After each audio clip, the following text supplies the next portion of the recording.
என்றது மூடப்பட்டால் எந்த இருவாய்கள் எல்இடி வந்து ஒளிரும் என்று இருக்குது. இது ஒளிகாலம் இருவாயை தான் நாங்கள் இப்படி குறிக்கிறோம்.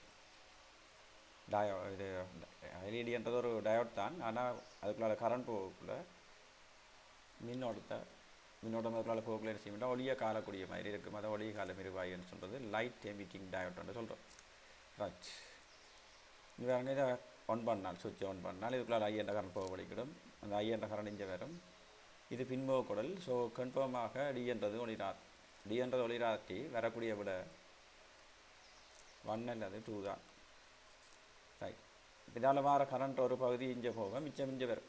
இதுக்குள்ளால் போகும், இதால் போயிடாது, இதால் போகும், போய் இதுக்குள்ளால் வரும். இதுக்குள்ளே பின்போக குடல் இதுக்குள்ளே போகாது, இதுக்குள்ளே போகலாம். அப்படின்னா சிஎம் ஒளிரலாம். அப்போ 1 அல்லது 2ல் சிஎம் ஒளிரலாம் என்றால் 2 தான் வேறு சான்ஸ் இருக்குது. ரைட், அது நாங்கள் இன்னும் டீப்பாக பார்த்தோம்னால் இதால் கரண்ட் போகாது. ஏனென்றால் இந்த டயோட் வந்து பின்போக குடல் இருக்குது. ஸோ இதுக்குள்ளால் கரண்ட் போகாதுன்றபடியால் ஏ ஒளிராது. 2வது தான் விட இதால் போகிற கரண்ட் என்ன செய்யும் என்றால் இந்த இதுக்குள்ளால் போகும். பி என்ற எல்இடியை ஒளிர செய்யும். போதிய அளவு மின்னியக்க விஷயம் இருக்கும் என்றால் பிஎம்சியும் ஒளிரும். 2வது விட